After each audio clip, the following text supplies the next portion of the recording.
The RNC is doing a great job of providing resources. David Schaefer of the Georgia GOP getting that out. The campaigns are working hard at doing this. Look, this was the wake-up call, knowing that Georgia holds the key. If we want to continue to see the economy do well, we want to see the government that we've had for the last 4 years and putting businesses first and our military first, then we've got to keep these 2 seats. So, yes, it's been an effort down here in all corners. Now it's just a matter of having to work through the holidays and make sure that people turn out. I will say this to every Trump voter, every conservative voter in Georgia, those who voted for me and everybody else, you owe it. It's an obligation to get back out and vote for Kelly Loeffler and David Perdue, because we cannot let the Senate go to Chuck Schumer and Bernie Sanders and others. This is something that has to happen. So I'm out encouraging. This has been a difficult, long election year, but everybody has to return to the polls, especially on our side, to make sure that this happens. Certainly in Georgia, it is the never-ending election year, and it will even go into the next year. Doug Collins, appreciate you being on the show. We'll stay in touch. All right. Take care, Dan. California closing down as coronavirus cases surge in the state. Next, one restaurant owner tells us why she's openly defying the indoor dining ban, even though she says she's not usually a rule breaker. Tens of millions are under lockdown in California as coronavirus cases keep rising there. With business struggling to stay afloat during the pandemic, William Lajeunesse is live in Los Angeles. William, what in the world's going on in California? Well, actually, Dana, 9 other states have higher positivity rates, but I'll tell you, and it's the backlash is really what's kind of taking the news right here, right now. The number of Californians in the hospital and ICU is up 70% from 2 weeks ago. That's from Governor Newsom about 1 hour ago. Basically, he's saying that the beds, ICU beds broken down by region, show Southern California, the state's breadbasket, San Joaquin Valley, below the 15% threshold, which means the state-ordered lockdowns are in effect for both areas. Millions now effectively told to stay home. All restaurants must stop indoor and outdoor service, angering owners who spent the money to build up their outdoor space in compliance with health orders. Museums, salons, zoos, playgrounds, all closed. Want some Christmas shopping? Good luck. Retailers are limited to 20% capacity. One small business owner says she's going to stay open.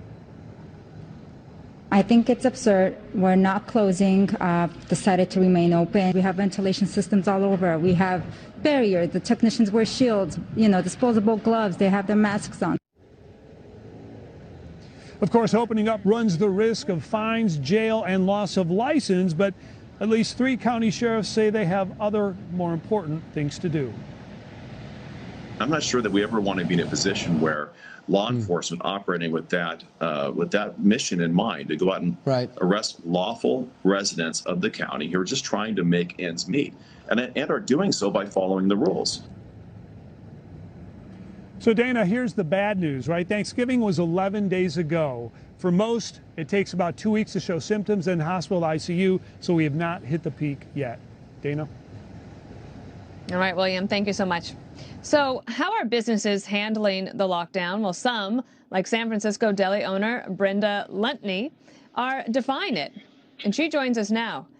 Brenda, we had a chance to talk in the commercial break, and I have this feeling that you and I are quite similar in some ways, that I follow the rules.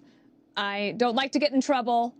But I think at this point for you, you decided to take a risk to keep your business open, and you're finding support from your customers?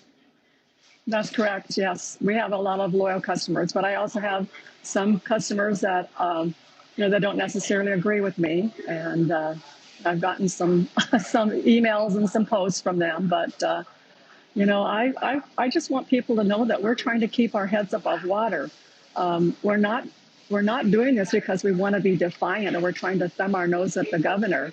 And, our governor is do as I say, don't do as I do. When we're drowning, my family's in law enforcement. We don't break the rules. We follow the rules. And when we made the decision the first time to stay open after we'd been closed for 2.5 months, it was a hard decision. I was in tears. I got a post this morning from a regular customer, that says that I've lost her business because of my decision. And we're a family business. We love our customers. We we love what we do. And I think we do a pretty good job of it. And we have a loyal following, not just here in this area, but outside our area. So it was a pretty tough decision. I have a feeling you're about to have support all across this nation as well. So you and your family, you started this business in 1992. I'm sure that the other thing that is on your mind is that for your employees, this is the holiday season, and it's not like your employees have a ton of savings to fall back on if they can't go to work. No, they don't. I have anywhere from 15 to 20 employees at any given time. We just do lunch. We don't do breakfast. We don't do dinner. We close at 3 o'clock. And that was a decision we made after we reopened. We used to stay open until 5. I have students that it's a part-time job to help them get through school. I have single moms. So yeah, if the governor decides to close down for 2 weeks, there's no unemployment for them. They're just out on a paycheck for 2 weeks. My husband and I are retired. Go ahead. Well, we're running out of time. I wanted to ask you, what is your specialty so that we all know when we get there one day? Well, it's our pastrami sandwich. We're known for that. And we periodically will give a contest for a gift. The winner would win a gift card. And the year that we did it pre-pandemic, we realized we sold over a ton of pastrami in a year. So we sell a lot of pastrami. I love a pastrami sandwich. I love it. Brenda, thank you and take care. Let's stay in touch. Okay, bye-bye. Thank you, Dana. Thanks for having me. Thank you. Well, it was another deadly weekend of violence in Chicago, and it comes as shootings keep rising in cities across the United States. We have a live report next. Gun sales have reached an all-time high this year with a surge in sales that began when the coronavirus pandemic hit. Now, the FBI says Black Friday background checks for gun sales were the 4th highest single-day total ever. Grady Trimble from Fox Business is live at a gun store in northeastern Illinois with this story. Hi, Grady. Hey, Dana, and those background checks by the FBI for gun sales are approaching 36 million for the year. That's more than any other year, more than last year, which, by the way, was a record year by about 7 million. And we still, of course, have a month to go. We're at Key Firearms. Jeff Regnier's the owner here. Black Friday for you guys was absolutely slamming. Phenomenal. We had lines in here all day nonstop. And we saw peak in gun sales because of the unrest over the summer as well as the pandemic. Now we have a president-elect who has said that he will have stricter gun control if he can pass it. Is that what's driving sales right now? Correct. Right now, the sales are just going through the roof because of the presidential elections and the gun control that could happen after. I'm curious about who's buying. So we had this interesting statistic that stood out to us, that 40% of people buying guns in 2020 are first-time gun buyers. Number one, are you seeing that? And number two, why are they buying now? Yes, we're seeing an increase in first-time buyers. A lot of them are in here for home protection, to protect their families. They also want to do training to make sure that they could utilize the firearm correctly. And Dana, they have plenty of inventory here, but a lot of gun stores are reporting that they're running out of certain products. Just want to point out they also have ammo here. There is a shortage of that at some stores as well. Super interesting, Grady. Thank you for the report. Now, dozens of people in Chicago were shot over the weekend, at least 5 of them killed, according to police. And shootings have been on the rise in big cities across the country. Mike Tobin is reporting live from Chicago with this. Hi, Mike. Hi, Dana. One of the things that the government cannot seem to lock down is the violence. It seems every weekend we talk about the gun violence here in the Chicago. This last weekend was no exception. There were 32 separate shooting incidents in which 39 people were hit by bullets. 5 people, as you mentioned, were killed here in Chicago. Murders in Chicago are up 55% from last year. But the violence is not limited to this troubled town. New York City is averaging 4 shootings per day. Year to date, the Big Apple has had some 1,386 shootings. That is double the rate from last year. The city of brotherly love is not an exception to big cities plagued with gun violence. In fact, Philadelphia is on pace to double the number of shootings from 2015. Looking at the numbers from the Inquirer, there have been more than 2,000 shootings in Philadelphia this year. That is an increase of 53% from last year. One man in Philadelphia was shot in the neck when, according to reports, he walked into a Wingstop restaurant, attempted to rob it, but there was an armed man inside the store. The armed man shot him. Dana? Mike Tobin with that story for us. Thank you so much. Now, parents, You want to listen to this one. So videos showcasing drug cartel culture are going viral on TikTok with millions of young Americans liking and sharing them. And that's raising concerns that the algorithm is targeting teens. Susan Lee with the Fox Business Network has more. Susan?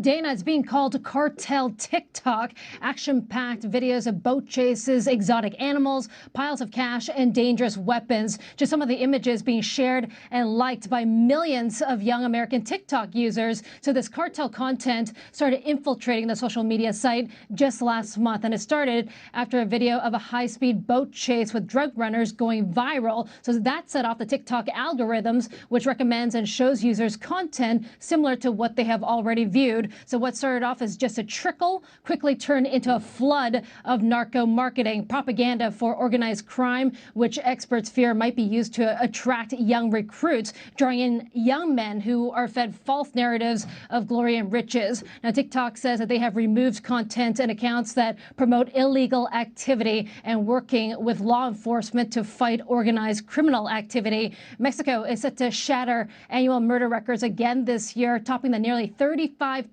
murders recorded last year, and most of those deaths, Dana, attributed to killings between rival gangs. Important and very scary story. Thank you, Susan. Progressives are pushing Joe Biden to nominate more liberals for key roles in his cabinet. Reaction from the president-elect. We're live in Wilmington, Delaware. Up next. And it's the bottom of the hour. Time for some top headlines. New York City reopening public elementary schools today with increased COVID testing. Older students are not expected to return to the classroom until after the new year.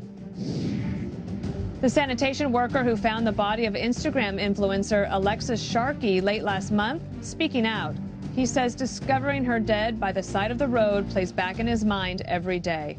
Police have yet to release information on her cause of death. And a wreath laid at the U.S. Navy Memorial in Washington today to mark the 79th anniversary of the attack on Pearl Harbor, which of course led the United States into World War II. And those are today's headlines. President-elect Joe Biden's cabinet, it's coming together, but progressive groups are not thrilled with some of his picks, saying they'd like to see more left-leaning nominees for senior roles in the administration. Peter Doocy is tracking all of this for us. He's live in Wilmington, Delaware. Hey, Peter. And Dana, good afternoon. There's also now a key Biden ally in Congress, Karen Bass, the California congresswoman, who is urging him to pick an African-American as either his defense secretary or his attorney general. But I do believe there's many more positions, and I certainly hope to see more African-Americans in those positions at the highest level. Biden is nominating somebody who once endorsed Medicare for All as his Health and Human Services Secretary. That is Xavier Becerra, who now makes clear he favors Obamacare instead, tweeting, "In Congress, I helped pass the Affordable Care Act. As California's Attorney General, I defended it. As Secretary of Health and Human Services, I will build on our progress and ensure every American has access to quality, affordable health care through this pandemic and beyond." But his path to 60 Senate confirmation votes is steep. Tom Cotton, the Republican from Arkansas, is already tweeting this about Mr. Becerra. Xavier Becerra spent his career attacking pro-life Americans and tried to force crisis pregnancy centers to advertise abortions. He's been a disaster in California, and he is unqualified to lead HHS. I'll be voting no, and Becerra should be rejected by the Senate. The president-elect Biden does not have any public events today. He is here in Wilmington, and this is also where we expect tomorrow Becerra and some of the others from the health team to be for a more formal announcement. Dana? All right, we'll keep checking in with you, Peter. Thank you.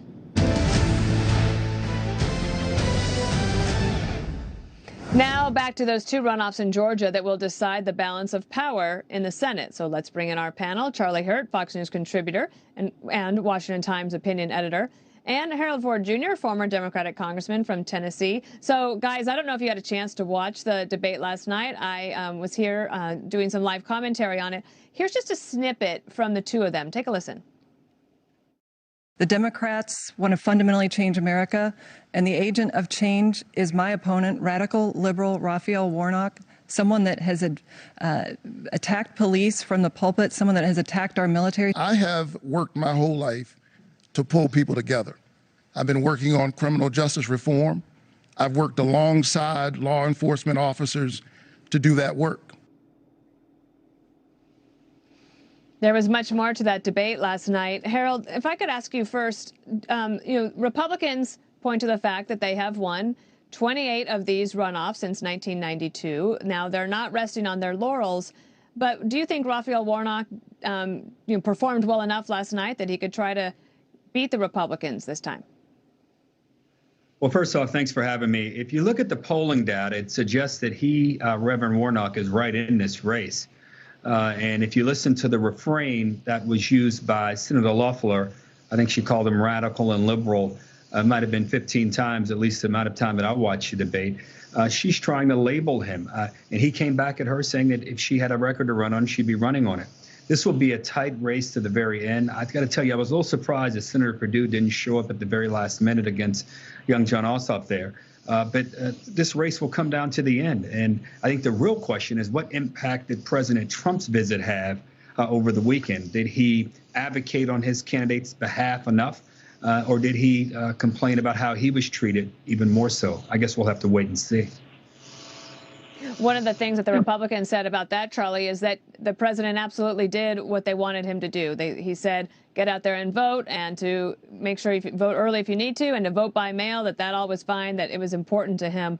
How do you think about her headline coming out of this? She definitely wanted to label him as a radical leftist. She made it stick. Well, absolutely. And of course, President Trump is right to fight so hard for these races, because his entire agenda is on the line here. Because if Democrats take control of the Senate, they're going to undo everything. Every accomplishment that President Trump has enjoyed over the past 4 years is going to be reversed.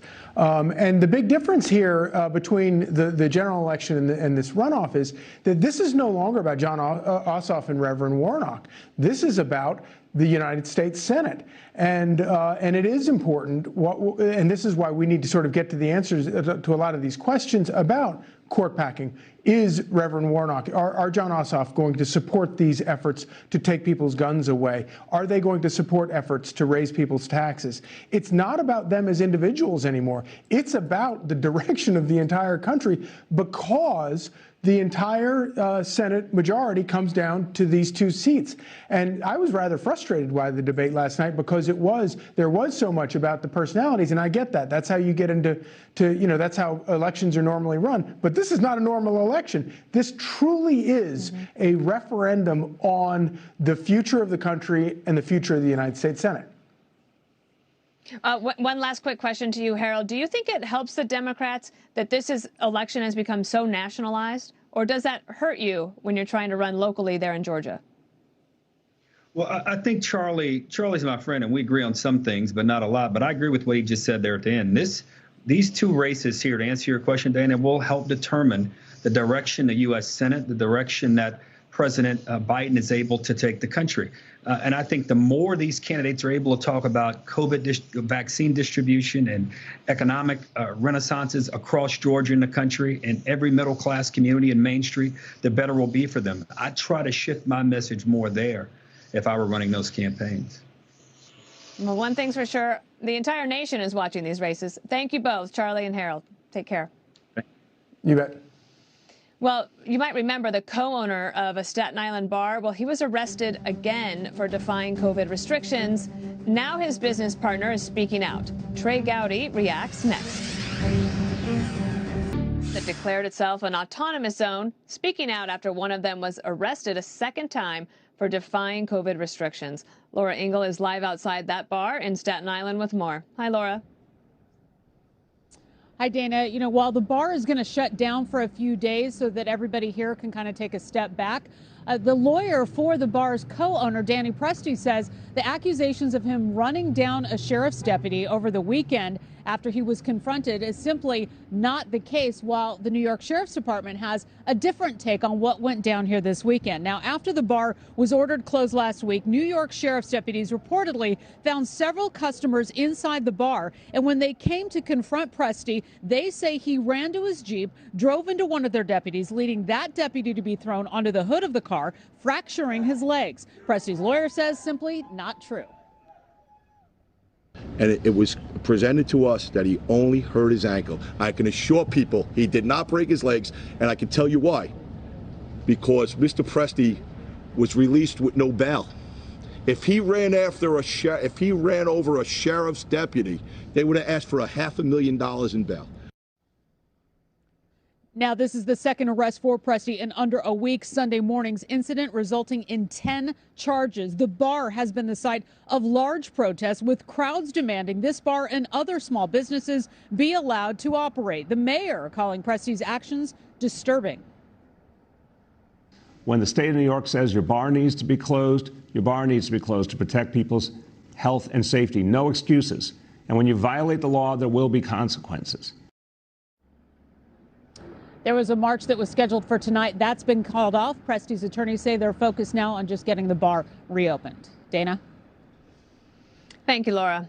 Let's bring in Trey Gowdy. He's a Fox News contributor and host of the Trey Gowdy podcast. So I remember a while ago, Trey, when you talked about the need for rationality, and also in your book where you write, talking about persuasion, I think rationality comes to mind. So I was thinking about that today. Listen to Admiral Giroir this morning talking about these rules. What really breaks my heart is that I don't know of any data that says you need to shut down outdoor dining or outdoor bars.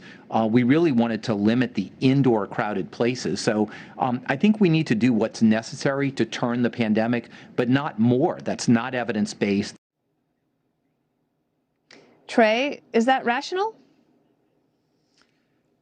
Danny, you put your finger on the right word. I mean, Americans for 2 centuries now have proven they are willing to sacrifice for the betterment of other people. But there has to be a rational connection between what you're being asked to do and the desired outcome. That's what frustrates people, is when there's no rationality. You're just doing it because you have the power to do it. And the other thing that people find incredibly frustrating is the hypocrisy, that the leaders don't follow the rules that they set for others. I mean, you think about the jurisdictions where you can go watch Mystique or Destiny at a strip club, but you can't go see the Virgin Mary on the wall at your church. So there has to be rationality. There has to be a willingness from the leaders. Good leaders, Dana, you actually work for one. Good leaders are the first to pick up a heavy task and the last to put it down. They are not eating in fancy French restaurants in California while they're telling everybody else they can't do it. The other thing that I thought you would want to comment on is, we've been saying on this program for a while, and others here at the channel as well, the need for some COVID relief for the people who really need it. It's been on hold, and Speaker Pelosi today sort of revealed her hand. Watch this. What was then before was not more of this. This has simplicity. It's what we've had in our bills. It's for a shorter period of time, but that's okay now because we have a new president. So it's okay now because there's a new president, Trey? That's one of the dumbest and also most despicable things I have ever heard an alleged leader say, that because Joe Biden won, it's okay to do it. But if Donald Trump had won, I mean, when you're suffering, when you're like in economic self-defense mode, you don't care about politics. You just want to keep your business going, your family fed. You don't want to be evicted from your home. So the notion that somehow or another, because her team won in November, that she's going to do something, what's missing, Dana, is if Paul Ryan or John Boehner had said or done what she just said, there would be media outcry. And other than Fox, what other entity has commented on what the Speaker of the House just said? Because Biden won, we'll do it, but while it was Trump, we weren't going to give him a victory. I mean, it really is so outrageous. It's hard to get me upset, but what she just said makes me madder than hell. The other thing is it takes a while to get these payments processed. So the fact that they might actually get something done before Christmas means that you're looking at another 4 weeks, which is super frustrating as well. Trey, I ran out of time. Talk to you soon. Thank you. Yes, ma'am. Yes, ma'am. Thank you. Years after a mystery illness hit U.S. diplomats overseas, we may now know what may have caused it. Nearly 4 years after a mystery illness hit U.S. diplomats in Cuba and China, we now may know what made them sick. Chief Congressional Correspondent Mike Emanuel is live in Washington with this. Hi, Mike. Dana, good afternoon. A government report has found pulsed radio frequency is the likely cause of illness that injured American diplomats. Quote, overall directed pulsed energy, especially in those with the distinct early manifestations, appears to be the most plausible mechanism in explaining these cases. American officials in Cuba reported an unexplained illness starting in late 2016. At least 26 American officials working at the U.S. Embassy in Cuba became ill with what became known as Havana syndrome, symptoms including headaches, dizziness, and hearing loss. The report addresses the big picture concern. Quote, the larger issue is preparedness for new and unknown threats that might compromise the health and safety of U.S. diplomats serving abroad. The next event may be even more dispersed in time and place and even more difficult to recognize quickly. There's been a bipartisan call on Capitol Hill to release these findings, led by New Hampshire Democrat Senator Jeanne Shaheen. She says the health effects from these mysterious injuries have tormented those afflicted. I fear that what we have seen to date is not going to end. We're going to see more of these kinds of attacks in the future, and we need to be prepared for them. This also impacted personnel at the U.S. Embassy in China, revealing that it was not a regional illness. Dana? Interesting. Thank you, Mike. Okay. Well, Democrats in the House are holding up a bill to help Americans with ALS. Despite a deadline to pass it, it's looming this Friday. Mayuri Saxena is one of the 30,000 ALS patients who would benefit from the bipartisan bill, which would help people like her get access to potentially life-saving treatments. Joining me now is Mayuri and Mayank Saxena. Now, she is unable to speak, but her brother is here to speak on her behalf. Mayank, let me ask you about your sister's struggle and why you think this bill would actually help her. Yeah, hi there, Dina. Thanks for having us on. Her struggle has been really frustrating to watch because we had learned about in a disease that has 100% fatality right now. We had learned about some promising treatments a few years ago that might have benefited her, and we were quite simply unable to access it because it was not available to her via expanded access and the current right to try laws at that time, which is the reason 8662 in the House and 4867 in the Senate would solve those problems so that people like Mayuri and others like her could have access to potentially life-saving treatments, soon. Because back then, she wasn't in the condition what you're seeing her right now, which is on a ventilator and 100% paralyzed, unable to speak, but just move her eyes like Stephen Hawking's. Yeah. I know that she has, I think, 2 master's degrees. She was 32 years old, living in New York City. She had her whole life in front of her. Can you tell me about what you need changed in terms of the current right to try law is not good enough? No, the current right to try laws, it was very good in their intent, but these bills are trying to marry the humanity of the right to try laws with the research of the FDA. Quite simply put, the right to try laws were basically sidestepping the FDA in the hopes that it would make it easier for people like my sister to access these drugs.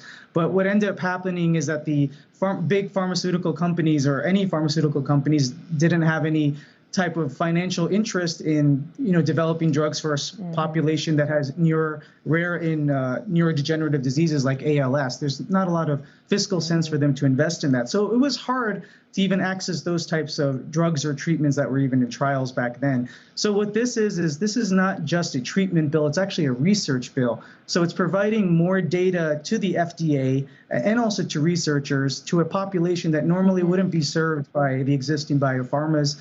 And it would be a win-win to provide them more data to the researchers and to provide a very small population that's quite overlooked with access to treatment. These bills are up for passing, and just like we have 30 seconds, I would love to know, are you frustrated to watch your sister try so hard every day and then to feel like Congress isn't holding up its end of the bargain? Yes, it is extremely frustrating. Congress has the ability to give hopes to, thousands of Americans that are suffering from ALS and other rare neurodegenerative diseases right now. And they can pass this in the House. We have enough co-sponsors to pass this, and we're asking them and send. Well, we'll keep an eye on it, Mayank. Thank you so much. And Mayuri, you keep at it, girl. Thank you so much. And thanks for joining us, everyone. I'm Dana Perino. I'll see you on the 5. Bill Hemmer, happy Monday. Yeah, happy Monday to you, Dana. Important story there, too. And good to have you back. We'll see you at 5 o'clock. Thanks. Thank you. So here we go. Brand new week, brand new hour. Fight for survival. Business owners in America waiting for COVID relief as we say hello and good afternoon. I'm Bill Hemmer. At this hour, restaurants are taking their fight and their message to the U.S. Capitol. This is a live look. Protesters laying down dinner plates to represent some of the 2 million restaurant workers out of a job. They're also pushing for relief as new lockdown orders take aim at the industry. Small business owners are saying that something has got to give. I'm losing everything. Everything I own is being taken away from me. And they set up a movie company right next to my outdoor patio, which is right over here.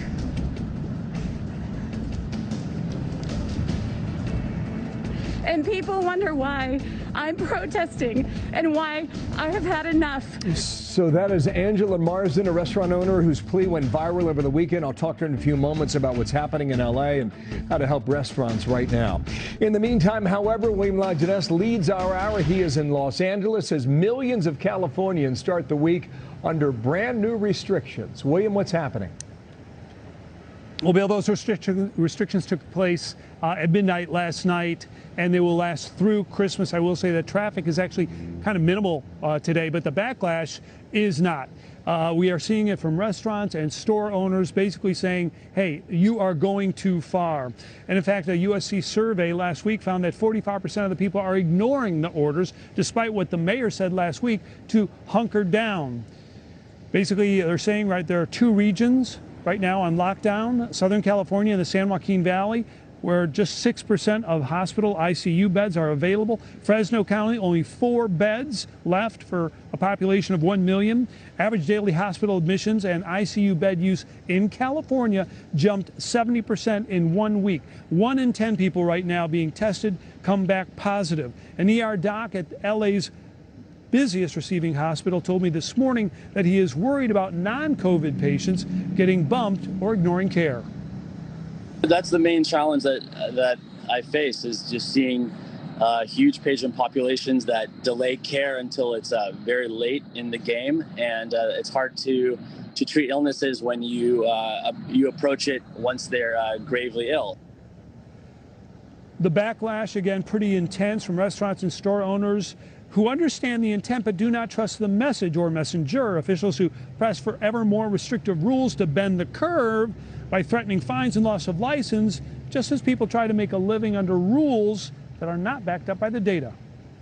The evidence clearly does not support limitations on things like outdoor dining, particularly that are spaced, outdoor bars. The evidence just isn't there. And remember, shutting down completely, particularly if you don't have evidence, can be counterproductive.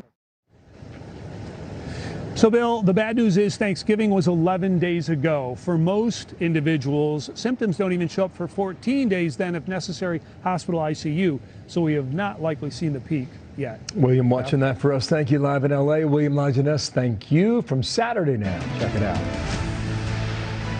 State has had this prominence on Senate races because they're never together. And this is something that's very important, and you have to get out and you have to vote. If you don't vote, the socialists and the communists win. So that's the president from his rally in Georgia over the weekend. Meanwhile, today is a key deadline in the battle for the Senate. It is the last day to register to vote in the Georgia runoffs. A record number of people registered back in November. That's according to the AJC, or Atlanta Journal-Constitution. Early voting begins a week from today, and the elections are the 5th of January. The president went down to Georgia over the weekend and talked about the socialists and communists winning if his supporters do not come out. Jonathan Seri picks up our reporting in Decatur, just outside of Atlanta there. Jonathan. Hi there, Bill. Another significant development today. State elections officials recertified the results of the presidential race here in Georgia. They say after 3 counts, the results, or at least the outcome of the race, remain the same, and they are calling on both sides of the aisle to stop with all the conspiracy theories. Take a listen. All this talk of a stolen election, whether it's Stacey Abrams or the President of the United States, is hurting our state. Georgia's Secretary of State is trying to instill voter confidence as the Peach State heads towards January 5th runoffs for both of Georgia's U.S. Senate seats. Last night, Republican Senator Kelly Loeffler debated Democratic challenger Raphael Warnock on largely national talking points, including social issues important to their respective bases. I'm a Matthew 25 Christian. That's what I am. I was hungry and you fed me. I was thirsty and you gave me something to drink. I was sick and you visited me. Love your neighbor. And for me, that means you don't get rid of your neighbor's health care, particularly in the middle of a pandemic. I'm not going to be lectured by someone that uses the Bible to justify abortion, to attack our men and women in the military.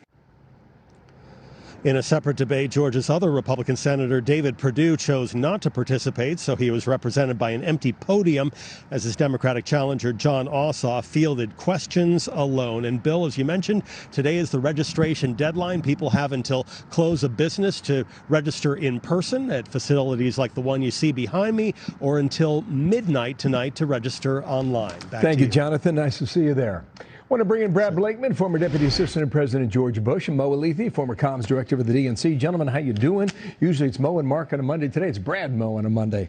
Let me go back to this restaurant owner for a moment in L.A. Brad, why can't we get this right?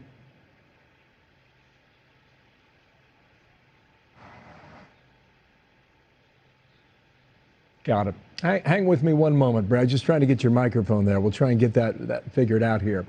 Mo, this woman's going to come up in about 20 minutes. The same question to you. Why can't we get this right toward the end of this year already?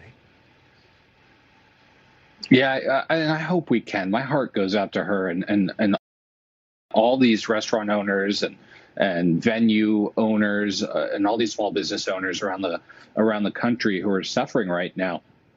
Look, Congress just needs to sit down. Democrats put forward a bill, the Heroes 2.0 Act, which includes targeted relief to restaurants. That was a non-starter. Republicans put forward a much smaller bill that didn't include that. That was a non-starter. There's now a bipartisan framework that's out there that's got, I think, about 250 members of the House from both parties. It's got a good number of senators from both parties. It's a good starting point, but we need targeted relief for these small business owners, for these restaurant owners who are some of the hardest hit in the country. Chuck Schumer has said that he would support putting that in. I hope McConnell comes to the table and puts that in as well, because they really need it. They really need it. Her story is amazing. To our viewers at home, you're going to meet her at about 3:30 Eastern time, which is 22 minutes from now. As we wait for Brad, check out what Bernie Sanders had to say about the big Georgia race from over the weekend. Roll this, guys. If you want to raise the minimum wage to a living wage, you got to vote for Warnock and Ossoff. If you want to expand health care rather than cut and throw people off of health care, you got to vote for these guys. If you're concerned about climate change, you got to vote for these guys. If you want a strong COVID-19 emergency bill, you got to vote for these guys. So, Mo, what Republicans are saying, that's the clarion call to come out and vote against Warnock and against Ossoff. Do you think Republicans have framed them for the progressives they are and the case that Bernie Sanders makes with victory? Look, I don't think so. First of all, what Bernie Sanders said, I think, sounds reasonable to a lot of people and to a lot of Georgians. I mean, it's not that dissimilar from what got them into the runoff in the first place, supporting health care, supporting COVID relief. That's not socialist. That's what's necessary right now. I think Republicans keep hammering away at this socialist mantra, thinking that's going to be a magic wand. And, they tried it with Joe Biden. Joe Biden won the state of Georgia. He won the presidential campaign. This is going to be a close race down there, both of those Senate seats. But if you listen to bases are really animated. If you listen to the Sanders clip with the Schumer clip, you put them together, you've got yourself a campaign down there. Now, Brad fixed his connection, so I'll bring him into the conversation here and just pick up on this, Brad. Have Republicans framed Warnock and Ossoff for the progressives that their record suggests they are? Have they been effective at that yet? I think they have. And not only do you use their words, the candidates' words, you also have to use the words of the leadership of Democrats. You got to look at what Chuck Schumer said, that if they get the Georgia seats, they change America. And the warnings that they've given, if they do take the Senate, and that is they're going to fundamentally change America as we know it. And I have to take them at their word that they will try and pack the Supreme Court. I take them at their word that they will end the filibuster, and it will go to a single-payer healthcare system, government-controlled. So I think that there's a lot running on the Georgia election, not only the majority of the Senate, but the future of our country. Yeah, I asked you about the COVID restrictions. Why can't we get this right, Brad? I mean, hang on one second, Mo. Brad, why can't we get this right? Yeah. The reason why you can't get it right in California is the incompetence of the Democratic regime, whether it's in the cities or whether it's in the state. I have two friends who are small business owners in California. One is a gym owner in LA. The other is a restaurant owner in Palm Desert. The goalposts constantly moving. They're opening. They're closing. They have to do requirements for distancing, of course, and filtration. They did that, but they have to pay for it out of their own pocket.